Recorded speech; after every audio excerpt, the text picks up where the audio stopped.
आने वाले लोकसभा चुनाव को ध्यान में रखते हुए डभोई सेवा सदन में ईवीएम तथा वीवीपैट के लिए निदर्शन का आयोजन किया गया। आने वाले लोकसभा चुनाव को ध्यान में रखते हुए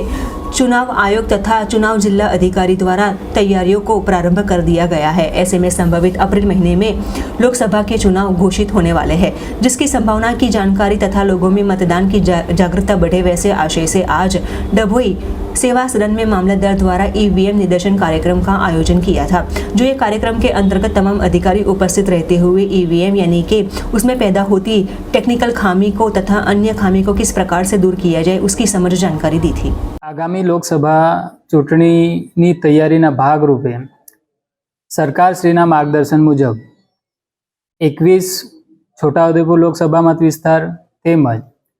140 ડભોઈ વિધાનસભા મત વિસ્તારમાં ડભોઈ તાલુકા સેવા સદન ખાતે ઈવીએમનું નિદર્શન ચાલુ કરવામાં આવ્યું છે, જેમાં ગ્રામ્ય વિસ્તારમાંથી આવતા તમામ નાગરિકો તેમજ શહેરી વિસ્તારમાંથી આવતા તમામ નાગરિકો ઈવીએમનું નિદર્શન લઈ ઈવીએમ વિશે જાણકારી મેળવે અને એના અનુસંધાને જાગૃત થાય એવી સૌ નાગરિકોને મારી જાહેર અપીલ છે।